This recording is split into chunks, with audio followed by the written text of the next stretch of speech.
So mga tol, kulang isang linggo na nga lang po, magaganap na po ang laban ni 3 Division World Champion at kasalukuyang WBC Bantamweight World Champion Japanese Junto Nakatani versus David Contreras ng Mexico.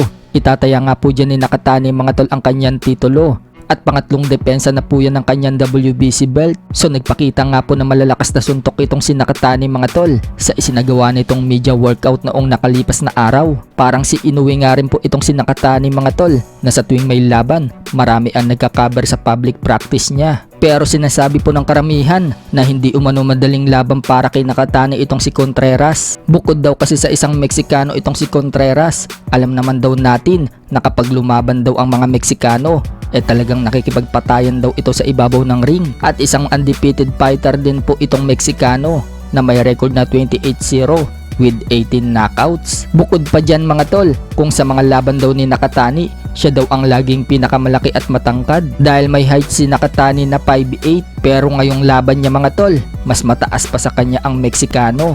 May taas po kasing 5'8.5" itong si Contreras, kaya napasabi po si Nakatani sa interview sa kanya noong mga nakaraan na kailangan umano niya mag-ingat. Matangkad daw kasi at malakas itong kalaban niya. Sa kabilang banda naman mga tol, alam na nga po ng karamihan na maglalaban na sina Oya Inoue at Mexican Rey David Alan Picasso sa June 14 sa Amerika. So nagbigay nga po dyan ng prediction mga tol ang tinalo ni Inoue na si Luis Nery noong nakaraang taon sa Japan, kung saan knockout po ang sinapit ni Luis Nery sa round 6. Kahit po kababayan ni Luis Nery si Picasso, mas pinaburan pa rin ni Luis Nery na mananalo si Naoya Inoue kay Picasso. Wika po kasi ni Nery mga tol, makakalasap umano ng major defeat itong si Picasso kay Inoue. Easy opponent nga lang daw itong si Picasso para kay Inoue. Kung matatandaan mga tol, muntik na nga din po maglaban si Picasso at Luis Nery pero hindi natuloy. Wika ni Luis Nery mga tol, hindi umano siya lalabang kay Picasso, pero kung may nakataya daw na titulo, baka palagan daw niya ito.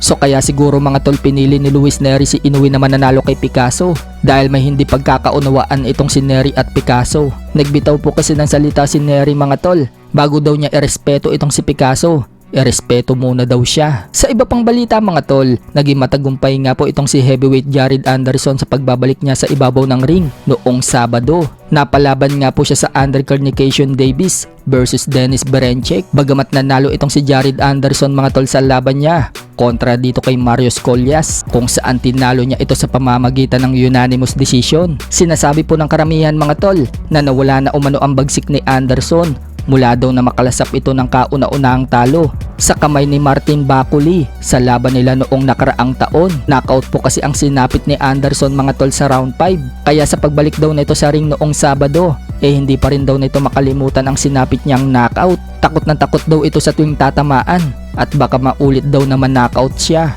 Nadismaya nga din po ang mga fans mga tol sa maruming laro ni Anderson. Binalibag po kasi niya ang kalaban, parang ginawa po niyang wrestling yung boxing.